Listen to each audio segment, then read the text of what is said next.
अच्छा जी, अस्सलाम वालेकुम। आज की क्लास हमने डिसाइड करके स्टार्ट की है कि आज की क्लास में हम रेशो एनालिसिस पढ़ने जा रहे हैं।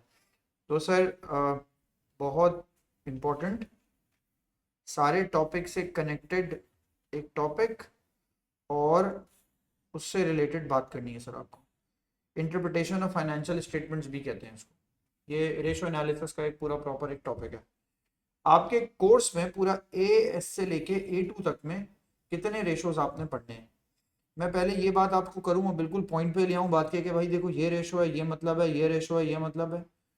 मैं आपको पहले तो कुछ बातें ये बताऊं कि आपके कोर्स में कितने रेशोज हैं। आपके कोर्स में ना 4 रेशोज हैं, जिनमें से 3 आप एएस में पढ़ेंगे और फर्दर एक और A2 में पढ़ेंगे। आप एएस में क्या क्या पढ़ने जा रहे हैं? आप एएस में पढ़ने जा रहे हैं सर, सबसे पहले एक आपके पास रेशो आएगा जिसका नाम होगा सर प्रॉफिटेबिलिटी। आप एक प्रॉफिटेबिलिटी रेशो पढ़ने जा रहे हैं।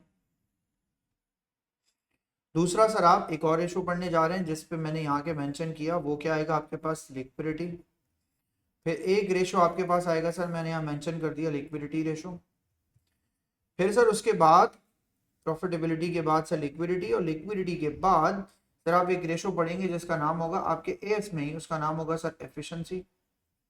लिखते जाएं सर एफिशिएंसी। और सबसे लास्ट में आप जो रेशो पढ़ने जाएंगे सर वो होगा इन्वेस्टर्स रेशो। लेकिन सारे इन्वेस्टर्स रेशो सर आपके पास A2 में। मैंने कहा सर आपके पास जितने भी इन्वेस्टर्स रेशो हैं वो सारे के सारे A2 में चले जाएंगे। So like if I divide this, I am gonna do like this. मैं यूं करूंगा सर, एएस, ये एएस, ये भी एएस, और ये आ गया आपके पास A2, राइट। तो आपने जो नहीं पढ़ना 20 साल, वो A2 वाले इन्वेस्टर्स रेशो। गुड न्यूज़ क्या है? गुड न्यूज़ ये जितने भी ओ लेवल्स में रेशियोज थे सारे वही, there is no change in this. सारे के सारे ऑलमोस्ट वही होंगे। अच्छा, अब हमने इसको कैटेगराइज तो कर लिया।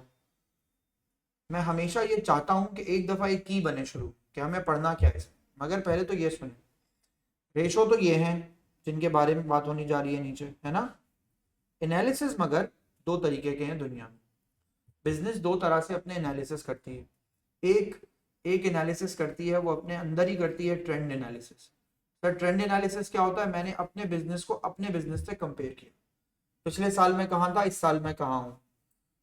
मेरा प्रॉफिट पिछले साल से इस साल कितना बढ़ा या कितना कम हो गया, इसको क्या बोलेंगे? इसको बोलेंगे ट्रेंड एनालिसिस। ठीक है उमर ना, राइट? ताहा था, सॉरी, ताहा। This is trend. Like last year I had a profitability margin of 25%. This year I am on like 30%. What is this? It is a trend analysis. Sir उसके बाद आ जाते हैं सर किसके ऊपर? उसके बाद आते हैं दूसरा एक और एनालिसिस। दो एनालिसिस में डिवाइडेड है सर ये। इसको ट्रेंड एनालिसिस भी बोलते हैं और इसको यूजुअली बहुत सारी बुक्स में आपको स्टैंडर्ड एनालिसिस भी मिलती है। ये स्टैंडर्ड भी होते हैं। मगर आपके आपके पास कोर्स में एक चैप्टर है जिसका नाम है स्टैंडर्ड कॉस्टिंग, A2 में।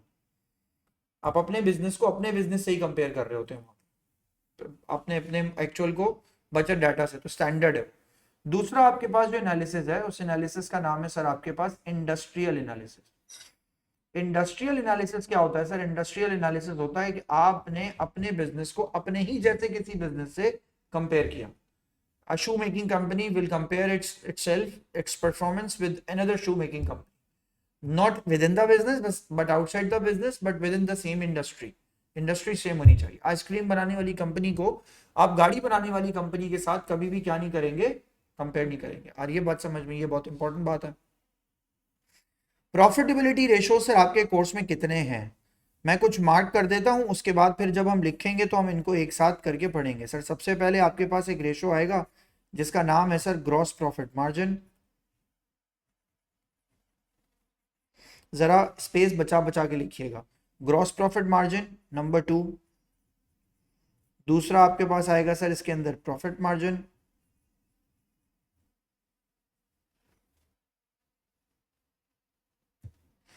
नंबर 3, फिर बताऊंगा, कॉलेज वाली टाइमिंग्स वहीं बताऊंगा, यहाँ बताऊंगा फिर कंफ्यूज हो जाएंगे। प्रॉफिट मार्जिन, फिर आपके पास एक आएगा sir gross profit markup. Gross profit markup.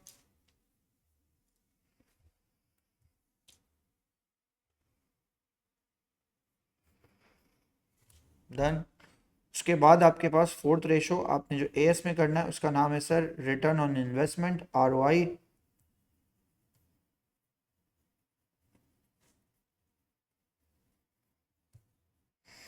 फिर आपने एक रेशो करना है सर इसके अंदर, उसका नाम है sir return on capital employed.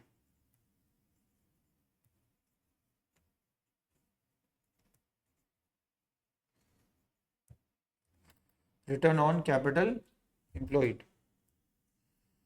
Liquidity ratio में आ जाओ बॉस।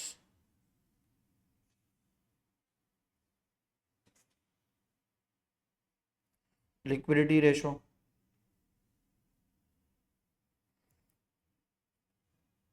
1, नंबर 1। फिर आएगा आपके पास करंट रेशो,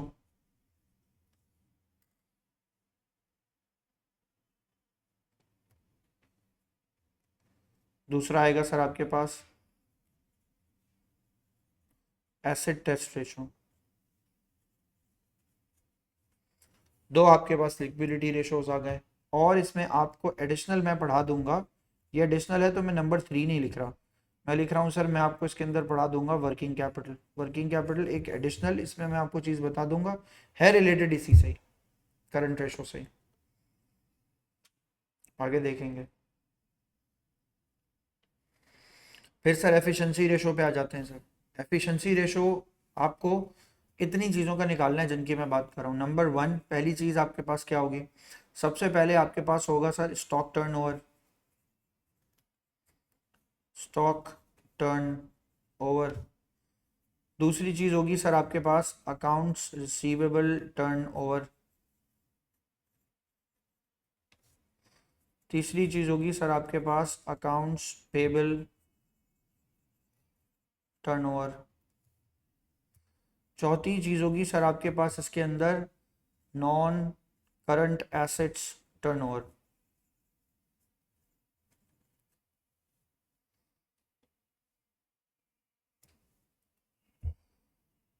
ये सारे इसके हिस्से हैं।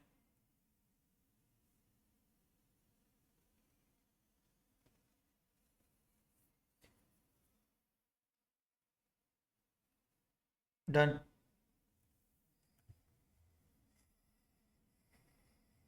ये सारे रेशोज सर हमें पढ़ने हैं, राइट। अब हमने थोड़ा सा लाइक एक ये बना लिया इसका स्ट्रक्चर। अब स्टार्ट करते हैं सर। सबसे पहले तो सर आते हैं, हेडिंग डालें मेरे साथ साथ सर। आपके पास सबसे पहला रेशो आएगा प्रॉफिटेबिलिटी। तो हम सबसे पहले तो सर प्रॉफिटेबिलिटी रेशो को पढ़ने जाते हैं। देखते हैं हमारे पास प्रॉफिटेबिलिटी रेशोज के अंदर क्या क्या चीज़ें जो हैं वो आती हैं।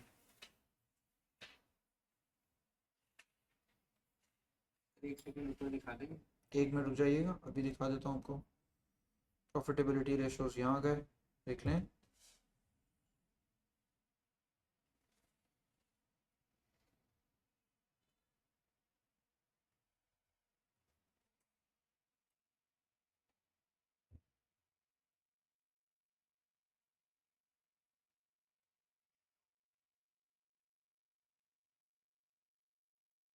डन, लिख लिया, मुझे बताइएगा ताकि मैं फिर आगे बढ़ सकूं। Yes sir, done. डन। चले सर, प्रॉफिटेबिलिटी रेशो पे आ जाते हैं। सबसे पहले सर प्रॉफिटेबिलिटी रेशो के अंदर जो चीज़ सबसे पहले हमें पढ़नी है हम उसको टारगेट करते हैं। सर सबसे पहले हमारे पास रेशो आता है सर ग्रॉस प्रॉफिट, या और मैं यहाँ बड़ी कॉम्प्रिहेंसिवली आपको ना आहिस्ता आहिस्ता करके पढ़ा रहा हूँ ताकि आप सर अगर कोई बच्चा बच्चा इसका लेक्चर भी देखे तो उसे समझ में आए बात। सर सबसे पहले आ जाते हैं ग्रॉस प्रॉफिट मार्जिन के ऊपर। सर ये क्या होता है, हम इसको इंटरप्रेट क्यों क्यों करते हैं और कैसे कैसे करते हैं उसके बारे में बात करते हैं। सर सबसे पहले आ जाएं ग्रॉस प्रॉफिट मार्जिन के ऊपर, निकालते हैं सर इसको। सबसे पहली चीज़ तो ये कि पहला रेशो जो है ना उसमें साइंटिफिकली आपको हमेशा मेहनत करनी है, यानी मैं एविडेंट बात कर रहा हूँ आपको। सबसे ज़्यादा मेहनत आपको एक रेशो, पहला रेशो निकालने में करनी है, बाकी रेशोज फिर आपके आसान भी हो जाएंगे। सिमिलरली पहला रेशो पढ़ने में भी आपको मेहनत करनी है। मेहनत क्या करनी है, यहाँ सुने। मेहनत ये आपके पास कि आपके पास आपको पहले ये पढ़ना पड़ेगा सेल्स में से आप क्या माइनस कर देते हैं, कॉग्स। तो आपके पास क्या आ जाता है sir, gross profit, which means sales equals to cogs plus gp, right और रॉन्ग। मैंने कॉग्स को उधर ले गया, which means gross profit is included in sales, है ना। मैंने ये लिखा sir gross profit is included in sales, sales में इंक्लूडेड है। सर आपको कैसे पता? 100 रुपए की कोई चीज बेचूंगा, 80 रुपए उसकी कॉस्ट है, 20 रुपए उसका ग्रॉस प्रॉफिट इंक्लूडेड है ना। 100 रुपए में 20 रुपए इंक्लूडेड है। मैं ये बॉटल सेल करता हूँ 50 रुपए की, ये एक्वाफिना की बॉटल में 50 रुपए की सेल करता हूँ, तो जवाब दें इसमें मेरा प्रॉफिट इंक्लूडेड होगा ना। सेलिंग प्राइस के अंदर प्रॉफिट क्या होता है? इंक्लूडेड। अब बात करना शुरू करते हैं सर, जरा थोड़ी थोड़ी ना बात इस पे आप आते हैं। सर मैंने लिखा gross profit margin. Sir gross profit margin निकलता कैसे? इसको बोलते हैं दुनिया में जीपी मार्जिन। सर आप इसको कैलकुलेट कैसे करते हैं? सर कैलकुलेट ऐसे करते हैं कि आप ग्रॉस प्रॉफिट को डिवाइड कर देते हैं, ग्रॉस प्रॉफिट को डिवाइड कर देते हैं सेल से और मल्टीप्लाई कर देते हैं सर 100 से। आई एम आस्किंग अगेन, क्या सेल्स में ग्रॉस प्रॉफिट इंक्लूडेड है? यस इंक्लूडेड है ना। तो जो चीज़ इंक्लूडेड है उसके बारे में बात करते हैं सर। सबसे पहले मैंने ये कहा कोई चीज़ मैंने 20 रुपए की बेची, कोई चीज़ मैंने फिर लिखा यहाँ पे मैंने 20 रुपए की बेची, मैंने कहा कितने की बेची चीज़? 100 की, एंड 20 इज माई प्रॉफिट। तो सर आप जवाब दीजिए, अगर मैं ग्रॉस प्रॉफिट की बात कर रहा हूँ तो 20 को मैं डिवाइड कर दूंगा कितने के साथ? 20 को मैं डिवाइड कर दूंगा सर 100 के साथ, और मल्टीप्लाई कर दूंगा सर मैं इसको कितने के साथ? 100 के साथ। नीचे जो 100 है वो रुपीज़ है और ऊपर जो 20 है वो रुपीज़ है, और ये 100 मैंने परसेंटेज का मार्क किया। सर जवाब दीजिए, आपके पास परसेंटेज में आंसर कितना आ जाएगा? सर आपके पास आंसर आ जाएगा इसका 20%। तो इसका मतलब है whenever you sell a product you will get a profit of 20%। आ रही है बात समझ में? आपको 20% का प्रॉफिट होता है, या आप किसी भी चीज को बेचकर 20% कमा पाते हैं। दिस इज द थिंग, आपका ये ग्रॉस प्रॉफिट मार्जिन है। इसका मतलब है आज के बाद आप कोई भी चीज बेचेंगे, जो जो जितना भी आपका टोटल आइटम बिकेगा उसका 20% आपको मिलेगा। अच्छा एक बात अच्छी है रेशोस की, जो चीज ना आपके पर यूनिट पे अप्लाई हो रही है वही ऑलमोस्ट आपके टोटल पे भी अप्लाई होती है अक्सर। ये आसान लफ्ज मैंने कह दिया, ऐसा होता नहीं है लेकिन ऐसा अक्सर आपको दिखाई देगा। जैसे फर्ज करें मैं कहता हूं मैंने इसके 1000 यूनिट्स बेचे, या मैंने चले कम करता हूं मैंने इसके 100 यूनिट्स बेचे। सर अगर मैं इसके 100 यूनिट्स बेचूंगा तो मेरी सेल्स की वैल्यू कितनी हो जाएगी? सर मेरी सेल्स की वैल्यू हो जाएगी 10,000, है ना। सर मेरी मेरी कॉस्ट कितनी हो जाएगी? सर मेरी कॉस्ट हो जाएगी सर इसके अंदर 80 इंटू 100, आंसर कितना आ जाएगा सर मेरा? 8,000। जीपी कितना आ जाएगा सर मेरे पास? जीपी की वैल्यू मैं निकालूंगा तो जीपी की वैल्यू आ जाएगी सर मेरे पास 2,000। सर सिमिलर बात दोबारा बोलूं, 2000 को सर 10,000 से डिवाइड करके देखें, आंसर अभी भी आपके पास सेम कितने परसेंट बन जाएगा? 20%। आ रही है बात समझ में? लेकिन क्या जो मैंने लिखा है ये वाकई रियलिटी है? नहीं। तो क्यों नहीं? जब आप किसी चीज को बल्क में बाय करते हैं तो आपको उस पर डिस्काउंट मिलेगा। आ रही है बात समझ में? मैंने अगर पहले 1 यूनिट बाय किया था तो उसकी कॉस्ट थी 80 रुपए, लेकिन जब मैं 100 यूनिट बाय करूंगा ना, जो मेरा सप्लायर है वो मुझे कुछ तो डिस्काउंट देगा, तो कॉस्ट चेंज हो जाएगी। हमारी अजम्पशन ये है कि selling price per unit, cost of goods per unit और gross profit per unit change नहीं होगा, तब ये जो परसेंटेज ऑफ मार्जिन है ये 20% रहेगा। आ रही है बात समझ में? अब जरा मेरी बात सुनिएगा, अगर मैं आपसे ये कहता हूं कि मैं इस सेल प्राइस को, या मैं नाम लिखता हूं इसका बाकायदा, मैं ये कहता हूं मैं इस सेलिंग प्राइस को बढ़ा दूं, मैं इस सेलिंग प्राइस को इंक्रीज कर दूं, और इस सेलिंग प्राइस को इंक्रीज करके मैं कर दूं सर 150, सही है। और कॉस्ट मेरी अब भी कितनी रह जाए? कॉस्ट या कॉस्ट ऑफ गुड सोल्ड अब भी सर मेरा कितना रह जाए? वो मेरा 80 रह जाए। आ रही है बात समझ में? यानी मैंने सेलिंग प्राइस बढ़ा दी मगर मेरी कॉस्ट नहीं बढ़ी, या मेरी कॉस्ट सिर्फ 20 रुपए बढ़ा दूं मैं, लेकिन सेलिंग प्राइस को मैं 50 रुपए बढ़ा दूं। आ रही है बात समझ में? यानी मैंने सेलिंग प्राइस कॉस्ट से ज्यादा बढ़ा दी, जितनी कॉस्ट बढ़ी उससे ज्यादा मैंने सेलिंग प्राइस बढ़ा दी। दोनों बातें एक ही हैं। सर कैसे एक ही हैं? चेक करें। सर जरा इनका मार्जिन निकाल के देखते हैं। सर मैंने कहा इसका मार्जिन निकालूंगा मैं, तो सबसे पहले लिखूंगा जीपी आएगा मेरे पास। जीपी कितने का आएगा? जीपी आएगा सर मेरे पास 70। सर आपने कैसे निकाल लिया? इन दोनों को मैंने आपस में क्या कर दिया? सब्ट्रैक्ट। सर मैंने सब्ट्रैक्ट किया तो 70 को मैंने डिवाइड कितने से कर दिया? 70 को डिवाइड कर दिया मैंने कितने से? 150 से। और सर इसको मैंने मल्टीप्लाई बाई क्या कर दिया सर? 100। सर जवाब दीजिए आपके पास का आंसर क्या आएगा? हाँ 47 समथिंग आएगा। बोलो बोलो 47 पॉइंट। हाँ ये सही है सर, 46.67%। सर जवाब दीजिए, आपका प्रॉफिट मार्जिन इंप्रूव हुआ है नहीं हुआ है? बढ़ गया है। सर आपका प्रॉफिट मार्जिन इंप्रूव हो गया। कैसे इंप्रूव हुआ? सर आपने क्या किया, दो कंडीशंस आपने लगाई। कंडीशन 1 ये है, पहले सुनिएगा। आपके पास कंडीशन ये है, कंडीशन 1, आपने सेलिंग प्राइस को सिर्फ इंप्रूव किया मगर कॉस्ट को आपने क्या किया, कांस्टेंट। इक्वल्स टू का साइन कांस्टेंट, अगर नहीं समझ आए तो ब्रैकेट रख के कांस्टेंट लिख लीजिएगा। आपने इसको कांस्टेंट कर दिया। लेकिन सर नंबर 2, सेलिंग प्राइस आपकी, एरो से पता लग रहा है आपको, सेलिंग प्राइस आपकी बहुत ज्यादा बढ़ी मगर कॉस्ट आपकी बढ़ी मगर थोड़ी सी बढ़ी। आ रही है बात समझ में? तब भी आपका क्या होगा, दो कंडीशंस हैं, इस कंडीशन, इन दोनों कंडीशंस के सेटिस्फैक्शन से क्या मिलेगा आपको, इससे आपको मिलेगा क्या, improve in gross profit margin, which is like good. आ रही है बात समझ में?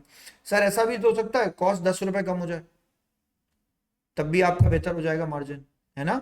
अगर मैं सस्ती चीज ले लूं तब भी हो जाएगा। कॉस्ट की जितनी भी बात करना ना, वो सब मार्कअप में करना।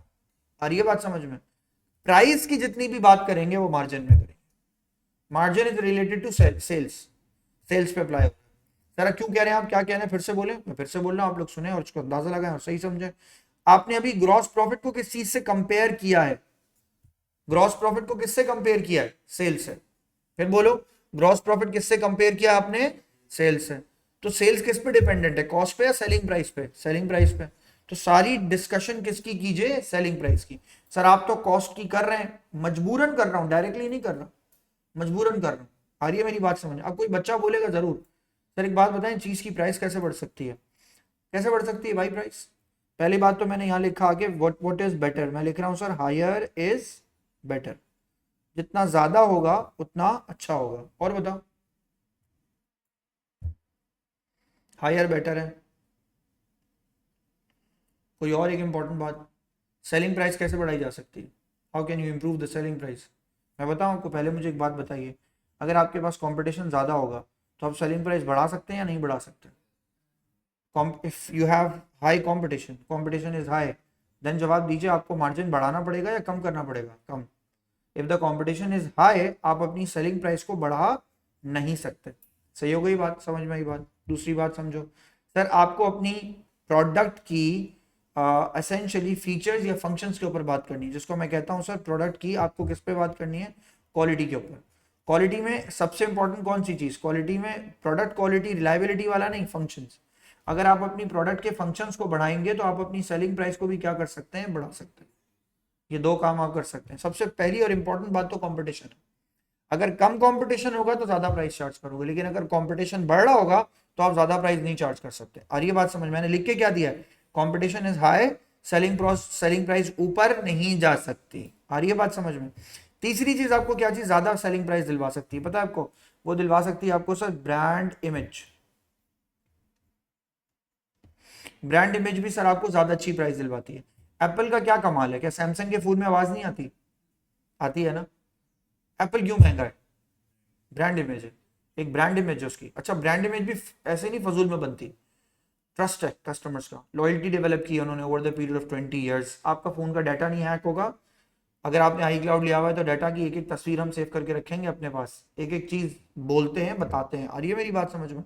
लिख लें सर ये सब कुछ, इसको कहते हैं सर मार्जिन। तो मार्जिन किस चीज पे निकाला आपने, अगर कोई मुझे बताए मार्जिन किस चीज पे निकल सकता है सर, सेलिंग प्राइस, यानी gross profit upon sales into 100, इसको कहते हैं ग्रॉस प्रॉफिट मार्जिन। आगे बढ़ता हूं सर, लिखें जी। जैसा हमारा दूसरा एग्जांपल वो हम पॉइंट में तो हम लोग इस तरह लिखेंगे या कन्वर्ट कर नहीं नहीं, पॉइंट्स 2 डेसिमल प्लेसेस तक लिखेंगे एवरी टाइम। जी जी जी।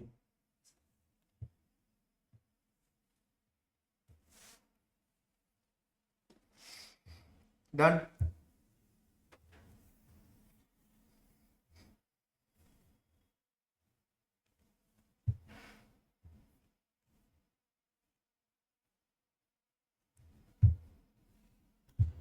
डन। अब दूसरे पे बात करते हैं, सुने। जब मैंने मार्जिन से बात कर ली तो मैं पहले तो दोनों मार्जिन एक साथ कवर करूं ताकि आपको कंफ्यूजन ना हो, लेकिन आखिरी वर्ड, इससे जाने से पहले आखिरी वर्ड लिख के जा रहा हूं। सर मैंने यहां लिखा कि ना मार्जिन लिखें, मार्जिन इज अप्लाइड लिखें ताकि आपको याद रहे आगे पढ़ने में, वापसी आके आप जब पढ़ें तो आपको याद रहे, it's applied on sales. Margin हमेशा सेल्स के ऊपर अप्लाई होता है, लिख लें। अब देखिए दूसरा मार्जिन भी है मगर अप्लाई सेल्स पर ही होगा। सर कैसे, देखिए सर मैंने कहा आपके पास क्या आएगा, आपके पास आएगा प्रॉफिट प्रॉफिट मार्जिन। अच्छा, पहले इसको नेट प्रॉफिट मार्जिन बोलते थे तो लोगों को ना आसानी लगती थी इसको पढ़ने में, लेकिन अब इसको क्या बोलते हैं, अब आप इसको बोलते हैं सब प्रॉफिट मार्जिन। प्रॉफिट मार्जिन क्या होता है? प्रॉफिट फॉर द ईयर, यानी सारे एक्सपेंसेस माइनस माइनस करने के बाद जो प्रॉफिट आया आपके पास, वो मैंने लिखा सर यहाँ पे आके profit for the year divided by sales multiply by 100।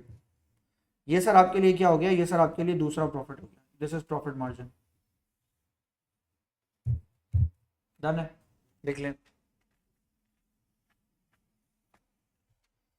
Done. क्या जवाब दें? क्या ये भी सेल्स में इंक्लूडेड होगा? यस। मगर अब क्या होता है, प्रॉफिट फॉर द ईयर निकालने के लिए आपको क्या मेहनत करनी पड़ती है? प्रॉफिट फॉर द ईयर के लिए आपको सेल्स रखना पड़ता है, उसमें से आपको कॉक्स को क्या करना पड़ता है? माइनस। फिर आपके पास क्या आंसर आता है सर? जीपी। फिर सर जीपी में से भी आपको क्या माइनस करना पड़ता है? एक्सपेंसेस। एक्सपेंसेस को जब आप माइनस करते हैं फाइनली, तो आपको क्या मिलता है सर?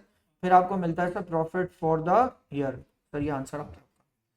सर अब जवाब दीजिए सर। मैंने अब ये सामने आपके लिखा है प्रॉफिट मार्जिन की, मैंने यहाँ पे बात की है, तो प्रॉफिट मार्जिन का मतलब ये है कि सर मैं इस वाले प्रॉफिट मार्जिन को ले जा रहा हूँ किससे? माइनस या डिवाइड करने। सर मैं डिवाइड करने ले जा रहा हूँ इसको किससे? सेल्स से, क्योंकि ये मार्जिन है। मार्जिन किस पे अप्लाई होता है सर? ऊपर क्या लिखा था? Margin is applied on sales. Margin हमेशा किस पे अप्लाई करते हैं सर? आप सेल्स पे। अब सर आ जाते हैं, तो सर आप लिखेंगे यहाँ के profit margin equals to profit for the year divided by profit for the year divided by sales multiply by 100। Sir लेकिन इस पे हम कमेंटिंग कैसी करेंगे? पहले तो कमेंटिंग से पहले पहले तो ये सुने। फर्ज करें आपकी सेल्स है सर 1 लाख की। फर्ज करें सर आपका कॉग्स है सर 50,000 का। तो जवाब दीजिए ग्रॉस प्रॉफिट कितने का आ गया सर? 50,000 का। एक्सपेंस आपके आ गए सर फर्ज करें 30,000 के। तो जवाब दीजिए प्रॉफिट कितने का आ गया सर आपका? 20,000 का। अब एक काम की बात बताता जाऊं, सुनते जाएं। काम की बात देखिए, सेल्स अगर आपका 100% है और कॉग्स अगर आपका 50% है, तो सर जीपी आपका कितने परसेंट आएगा? 50%। और अगर आपका एक्सपेंस 30% है, तो जवाब दीजिए आपका प्रॉफिट कितने परसेंट आएगा? 20%। सर चेक करते हैं। 20,000 divided by 100,000 multiply by 100। Sir अब जवाब दीजिए। 20,000 divided by 100,000 multiply by 100। Sir answer कितना आया आपके पास का? 20%। जो बात मैंने साइड में छोटी सी की में लिखी है वो आपको समझ में आ रही है? इफ द प्रॉफिट इज 20%, सही है, and the gross profit is 50%, then the expense is 30%, जो इसका गैप है। तो सर इसका मतलब है, अगर मैं आपसे बोलूं तो मैं यूं लिख सकता हूं, ग्रॉस प्रॉफिट माइनस क्या कर देंगे? एक्सपेंसेस, तो इक्वल्स टू क्या आएगा? Profit for the year. लिख लें। जवाब दें। कम बेहतर हो, कम अच्छा होगा या ज्यादा अच्छा होगा? तो हायर इज बेटर। सर मैंने यहाँ के सबसे पहले मेंशन किया हायर इज बेटर।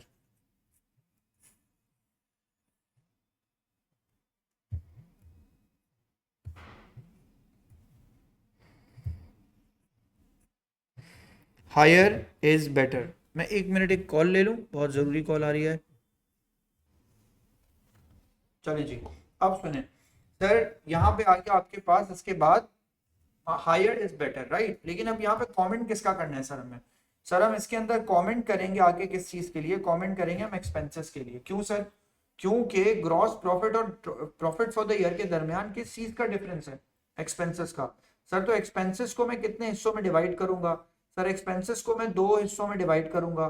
सर 2 हिस्सों में डिवाइड करने का मतलब यहाँ समझिएगा जरा, एक्सपेंसेस को या तो आप कंट्रोल कर सकते हैं या तो वो आपके कंट्रोल में नहीं है। कमेंट में 2 चीजों की बात की जा सकती है, कंट्रोलेबल एक्सपेंसेस की, मैं लिख देता हूं सर, एक कंट्रोलेबल एक्सपेंसेस की, एक अनकंट्रोलेबल एक्सपेंसेस की। तो कंट्रोलेबल एक्सपेंसेस और अनकंट्रोलेबल एक्सपेंसेस होते कौन से सर? वो डिपेंड करते हैं, सिचुएशनल होते हैं। लेकिन सर कॉमनली क्या होते हैं? कॉमनली ये होते हैं, जैसे कंट्रोलेबल एक्सपेंस में होता है सर रेंट। किसी महंगी जगह पर हो, छोड़ दो, सस्ती जगह पे चले जाओ, एडवर्टाइजमेंट हाफ कर दो। सर आप बोलोगे इससे तो सेल पे फर्क पड़ जाएगा, वो नहीं देख रहे अभी, वो ये देख रहे हैं कि एक्सपेंस कम हो। मार्केटिंग को सर क्या कर दो, मार्केटिंग के ऊपर काम कर लो, उससे भी आपके एक्सपेंस पे फर्क पड़ेगा। लेकिन अनकंट्रोलेबल भी कुछ होते हैं। सैलरी नहीं कम कर सकते आप, सबसे आखिरी काम करना सैलरी कम करने के लिए। सर ऐसा क्यों कर रहे हैं? इजाफी स्टाफ तो समझ में आता है, निकाल दिया आपने। सैलरी की वजह से ना दूसरा स्टाफ डिमोटिवेट हो जाएगा अगर आपने किसी को निकाला। ये यूजुअली अनकंट्रोलेबल होते हैं, हर साल बढ़ाना भी होता है आपको सैलरी को, सैलरीज एंड वेजेस। तो ये मैंने ऐसे जनरली बस ऐसे ही लिख दिया। और एक और बताऊं आपको, कैरेज आउटवर्ड्स, सर ये अनकंट्रोलेबल है, बिल्कुल होगा। पेट्रोल की कीमत बढ़ेगी, आप क्या कर सकते हैं? कुछ भी नहीं। पेट्रोल की कीमत बढ़ रही है तो चीज़ों की डिस्ट्रीब्यूशन की कॉस्ट बढ़ रही है, तो इवेंचुअली पेट्रोल बढ़ रहा है तो सब कुछ बढ़ाना पड़ेगा आपको। यहाँ पे भी कंट्रोलेबल और अनकंट्रोलेबल एक्सपेंसेस की बात, लेकिन ये सिचुएशनल है, फिर बोल रहा हूँ। अब कहानी क्या है? कहानी ये है कि आपको सिर्फ ये इसमें एक्सप्लेन करके देना एग्जामिनर को, क्या आपने एक्सपेंसेस को अच्छा कंट्रोल किया या बुरा। सर कोई एग्जाम्पल दें, एग्जाम्पल सुने। एग्जाम्पल ये है कि सर मैं आपसे ये कहता हूँ कि मैंने निकाला क्या, मैंने निकाले 2 साल के प्रॉफिट मार्जिन, जस्ट ऐसे ही सरसरी सा। मैंने कहा 2024, यहाँ लिखा मैंने 2025। प्रॉफिट मार्जिन में मैंने यहाँ के कहा सर एक मार्जिन आपके पास आएगा 15%, दूसरा मार्जिन आपके पास अगले साल का आ गया 21%। सर जवाब दें, क्या ये अच्छा हो गया या बुरा हो गया? सर ये अच्छा हो गया। इसका मतलब है बिजनेस ने अपने एक्सपेंसेस को बेटर कंट्रोल किया, है ना। सर ये अच्छे कैसे?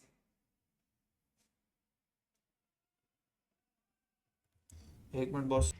अच्छा जी, अब बताइए सर, बिजनेस ने एक्सपेंस अच्छे कंट्रोल किए या बुरे किए? अच्छे किए।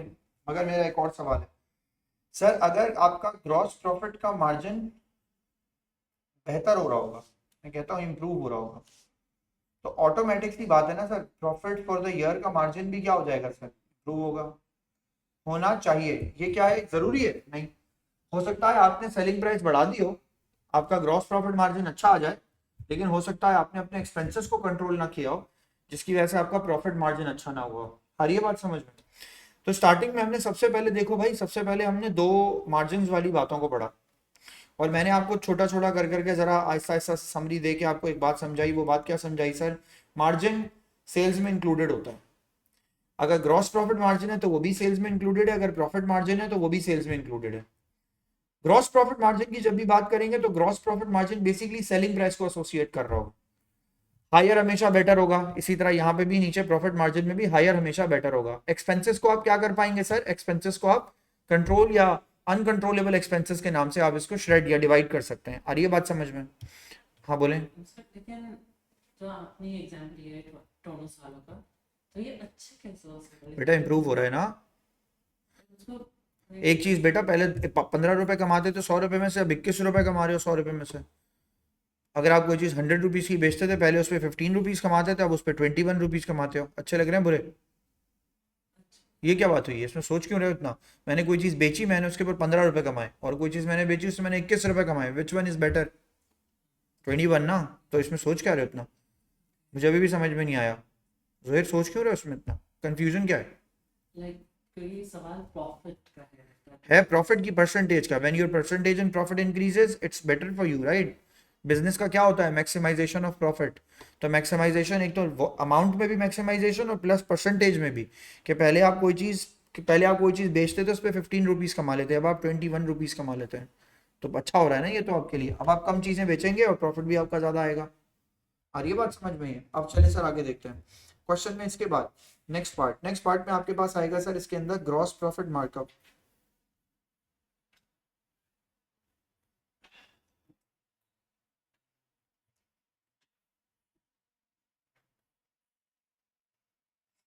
सर ग्रॉस प्रॉफिट मार्कअप के लिए सर मैंने यहाँ लिखा आगे, gross profit markup equals to GP upon COGS multiply by 100। Sir ये क्या मतलब हुआ? इसका बड़ा आसान सा मतलब हुआ, नीचे डिवीजन में क्या चीज लिखी हुई है? कॉग्स, है ना। पहले तो सर जीपी का फॉर्मूला याद कराऊं आपको, क्या होता है? सेल्स माइनस क्या होता है? सेल्स में से माइनस क्या करते हैं सर? सेल्स में से माइनस करते हैं आप कॉग्स। और आपके पास आंसर क्या आता है? आंसर आता है आपके पास जीपी। सर जवाब दीजिए अगर मैं आपसे कहता हूं आपके पास क्या गिवन है क्वेश्चन में? आपके पास गिवन है सेल्स, राइट। क्या गिवन है फिर से बोलो? सेल्स। और आपके पास कॉग्स गिवन है। तो जवाब दे, अगर मैं आपको नंबर्स में लिख के दिखाऊं सर, सेल्स अगर $100 की है और अगर कॉग्स जो है वो आपका $80 का है, तो जवाब दीजिए आपका ग्रॉस प्रॉफिट कितने का है? 20। आई हैव अ क्वेश्चन, क्वेश्चन सुने मेरा। सर क्या इस 20, क्या ये 20 इस 80 में इंक्लूडेड है? नहीं, नहीं। क्या ये 20 100 में इंक्लूडेड है? यस। तो इसका मतलब ये है कि sir markup is not included in cost. Markup is not included in cost, ये कॉस्ट में नहीं होता, कॉस्ट के बाद होता। अगर मैं कॉग्स को ग्रॉस प्रॉफिट को आपस में प्लस करूंगा तो सेलिंग प्राइस बनेगी।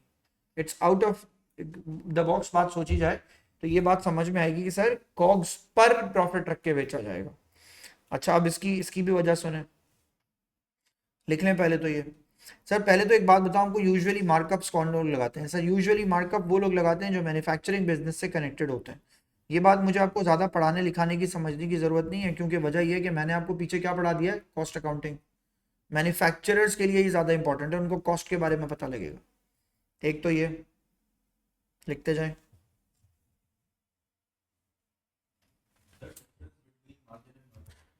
डिफरेंस बिटवीन मार्कअप आ रहा है ना, अभी मार्कअप पढ़ो। अब मार्जिन तो सेल्स पे अप्लाई होता है, मार्जिन किस पे अप्लाई, मार्कअप किस पे अप्लाई होने जा रहा है, किस पे अप्लाई होने जा रहा है, यहाँ पढ़ो। मार्कअप किस पे अप्लाई होने जा रहा है, कॉस्ट पे। तो इसका मतलब है सबसे पहले तो मैं आपको पहली लाइन में सबसे पहली अहम बात तो ये लिखवाऊं, markup is applied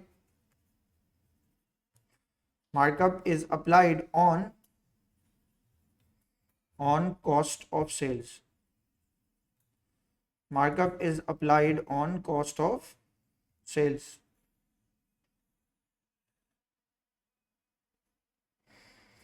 Markup is applied on cost of sales, लिख लें, या cost, बेसिक आइडिया ये cost। सर एक डाटा लिख के दिखाएं, इसी डाटा को यूज कर रहा हूं जो भी आपके सामने है। मैंने लिखा सर आपको ग्रॉस प्रॉफिट मार्कअप कैलकुलेट करना है। तो ग्रॉस प्रॉफिट मार्कअप कैसे कैलकुलेट होगा सर, 20 अपॉन क्या, 20 अपॉन 80 मल्टीप्लाई बाय आप क्या कर देंगे सर, 100। अब जवाब दें सर, अगर मैं इसको इससे डिवाइड कर दूंगा तो मेरा मार्कअप कितने परसेंट आ जाएगा सर, मार्कअप आ जाएगा मेरा 25% आएगा ना, 25%। अच्छा अब जरा थोड़ा सा ध्यान दीजिए, ये जो मैंने अभी अभी आपके सामने ये वाला आंसर निकाल के दिखाया, इस आंसर पे जरा 1 मिनट के लिए ध्यान दीजिए कि सर डाटा तो ये भी सेम है ना, सेम जो सबसे पहले लिखा था ये वाला सेम है ना, उसी चीज का मार्जिन कितने परसेंट था, 20%। और उसी सेम डाटा का मार्कअप कितने परसेंट है, चेंज डिफरेंट है ना दोनों में, मार्कअप मार्जिन अलग अलग होते हैं। और ये बात समझ में, सेम डाटा है लेकिन मार्जिन अलग है और मार्कअप अलग है। क्यों, मार्जिन सेल्स पे अप्लाइड है और मार्कअप कॉस्ट पे अप्लाइड है। आगे बात समझ में सर? तो सर क्या इनका आपस में कोई रिलेशनशिप होता है? एक तरह से रिलेशनशिप है। हम आज की क्लास में ना उसी को कवर करके जाएंगे, मगर उससे पहले सुनिए सर, आप अपना मार्कअप कैसे बेहतर कर सकते हैं। पहली बात तो ये है कि सर सबसे इंपॉर्टेंट बात ये है कि हाई या हायर इज बेटर है, ये बात तो आपको समझ में आनी चाहिए। हायर जो हो ना वो हमेशा क्या हो, हायर जो है वो हमेशा बेटर की तरफ जाएगा।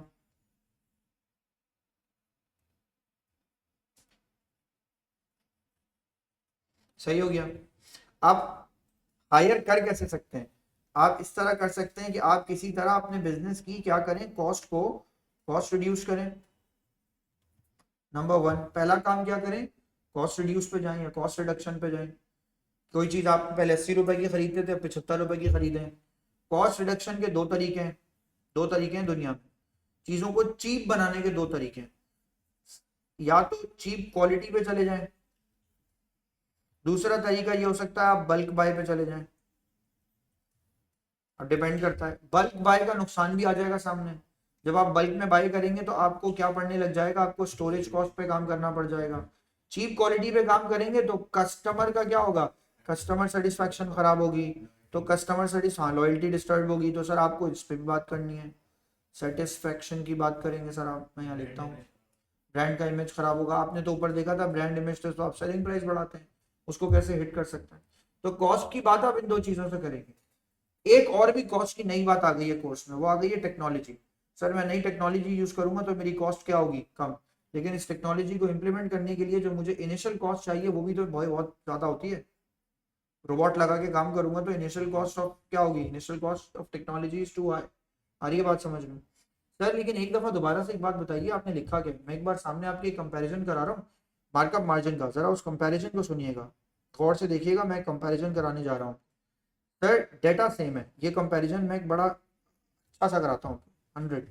सर जवाब दीजिए कॉग्स कितनी गिवन है, कॉग्स 80। सर जवाब दीजिए ग्रॉस प्रॉफिट कितना है, ग्रॉस प्रॉफिट है 20। सर 100 में से 80 माइनस किया तो आंसर क्या आ गया 20। सर जवाब दें, अगर ये आंसर मैंने यहाँ पे लिखा तो मैंने इस आंसर को यहाँ रखा।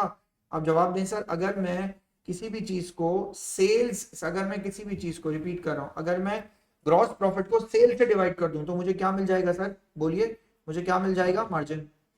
सर मार्जिन मुझे कितने परसेंट का मिल रहा है, सर मार्जिन मुझे मिल रहा है इसका सर कितने परसेंट का, 20% का।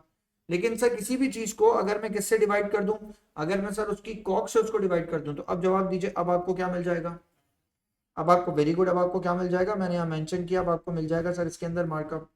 आई हैव अ क्वेश्चन सर, तो मार्कअप आपके पास कितने परसेंट का है, मार्कअप आएगा आपके पास सर कितने परसेंट का, 25% का, है ना। ये दोनों बातें हैं सर, तो कोई ऐसा तरीका है, अब वो देखिएगा गौर से। Sir I have a question, question सुने, क्वेश्चन कमाल का क्वेश्चन, अगर आपने बात पिकअप कर ली आपको पूरा टॉपिक ही आ गया। कमाल ये जो मैं कहने जा रहा हूं, क्या मार्कअप को सेल्स पर अप्लाई कर सकते हैं, no. I have a question, क्या मार्कअप को सेल्स पर अप्लाई कर सकते हैं, नो। मार्कअप किस पे अप्लाई होता है, कॉस्ट पे, है ना। अब थोड़ी देर के लिए अगर मैं आपसे कहता हूं, सुनिएगा गौर से, थोड़ी देर के लिए मैं कहता हूं आपको कॉस्ट के बारे में कुछ नहीं पता, क्या कहा मैंने, आपको कॉस्ट के बारे में कुछ नहीं पता, आपको ग्रॉस प्रॉफिट नहीं दिया उसने, ये दोनों चीजें नहीं दी आपको उसने, मार्जिन भी नहीं दिया। अब जवाब दें, ग्रॉस प्रॉफिट निकाल सकता हूं, नहीं। फिर से देख ले मैं क्या क्या कह रहा हूं, मैं सारी वैल्यूज दोबारा लाता हूं स्क्रीन पे, मैंने सारी वैल्यूज दोबारा रखी। Can I apply, I have a question सब लोगों के लिए, कैन आई अप्लाई, मैं क्या इसके ऊपर अप्लाई कर सकता हूं, मार्कअप को सेल्स पे अप्लाई कर सकता हूं, नो। Answer is no.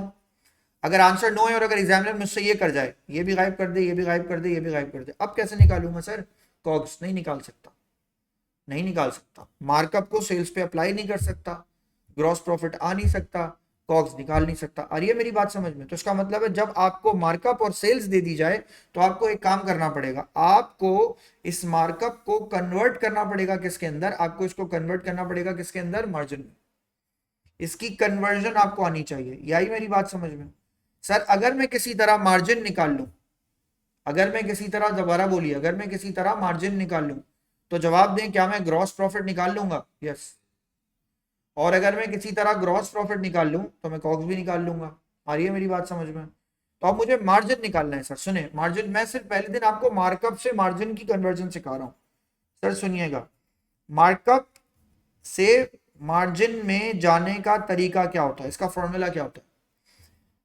अब ये जो चीज मैंने लिखी है ना ये गलत है सर, क्यों, मार्कअप कभी भी मार्जिन के बराबर नहीं होता। तो सर इसका मतलब है आपको मार्कअप से मार्जिन में इक्वल्स टू का नहीं, बल्कि लिखना चाहिए कि आपको मार्कअप से मार्जिन में क्या चीज चाहिए, आपको मार्कअप से मार्जिन में कन्वर्जन चाहिए। इसका फॉर्मूला क्या होता है सर, देखिएगा इसका फॉर्मूला क्या होता है, आप लिखेंगे sir markup divided by 100 plus markup into 100। Sir ये क्या चीज हो गई भाई, ये कुछ नहीं है, सुने मार्कअप क्या है, सुने अभी थोड़ी देर पहले मैंने आपसे ये बात कही थी, जरा गौर से सुनिएगा। अभी थोड़ी देर पहले आप ही ने मुझे कहा था कि सर सेल्स में से कॉग्स को क्या कर दें माइनस, तो क्या आता है, दोबारा से बोलिए, पूरी क्लास इसी पे हुई है, प्रॉफिट। अब प्रॉफिट या तो मार्जिन है, या तो प्रॉफिट क्या है, फिर से बोलो, या तो प्रॉफिट क्या है, मार्कअप है, इन दोनों में से कोई एक चीज है ना। अब अगर मैं आपसे कहता हूं प्रॉफिट के दो नाम है, या मार्जिन या मार्कअप, तो जवाब दीजिए जिसको आप मार्कअप कह रहे हैं वो प्रॉफिट है। अगर प्रॉफिट को प्लस कर दिया जाए किसके अंदर, कॉग्स में, प्रॉफिट में कॉग्स को क्या कर दिया जाए, ऐड, तो जवाब दीजिए आपके पास इवेंचुअली क्या बन जाता है, सेल्स, मार्जिन आ जाएगा, यस। आई बात समझ में, अगर मेरे पास सेल्स आ जाए तो मैं मार्जिन निकाल सकता हूं। और ये बात समझ में, अब जरा गौर से देखिए मैंने फॉर्मूले में क्या लिखा है, ये देखिएगा, ये क्या है सर आपके लिए, मार्कअप क्या है आपके लिए, प्रॉफिट। नीचे वाला भी मार्कअप आपके लिए क्या है सर, प्रॉफिट। मैंने इस 100 को कॉस्ट में ट्रीट किया, क्या ट्रीट किया है, कॉस्ट। जवाब दीजिए कॉस्ट में अगर प्रॉफिट को ऐड कर दें तो क्या बन जाएगा, सेल्स। फिर बोलो दोबारा से, बड़ा आसान काम है, मैं दोबारा बोल रहा हूं, मार्कअप क्या है आपके लिए, फिर से बोलो, मार्कअप क्या है आपके लिए, प्रॉफिट। बोलो बोलो, मार्कअप क्या है, प्रॉफिट। अगर मार्कअप प्रॉफिट है और मार्कअप के प्रॉफिट के अंदर, मार्कअप के प्रॉफिट के अंदर अगर आप कॉस्ट को क्या कर दें, ऐड, तो क्या बन जाएगा, सेल्स।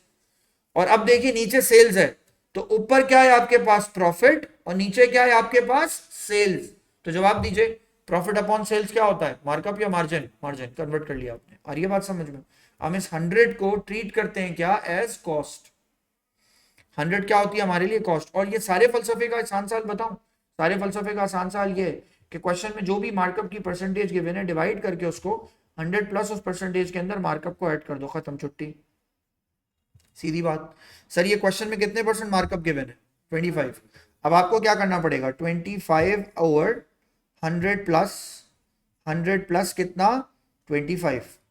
तो इसका मतलब है सर 25 अपॉन क्या आंसर आ जाएगा, 125। आंसर चेक कीजिए सर, 100 कर लें, परसेंटेज निकालें। सर क्या आंसर आ गया आपके पास, मल्टीप्लाई बाय 100, आंसर कितना आया आपके पास, 20%। जवाब दीजिए, ये 20% क्या है, मार्कअप या मार्जिन, मार्जिन। मैंने इसको मार्जिन में अब सुने सर मैं क्या करूंगा, मैंने यहां जाके अब देखें, अब लिखा 20% लिख दिया। जवाब दें, क्या मार्जिन सेल्स पे अप्लाई हो सकता है, यस। लिखें सर, ये 20% को 100 पे मल्टीप्लाई करें, आंसर बताएं क्या आ रहा है आपका।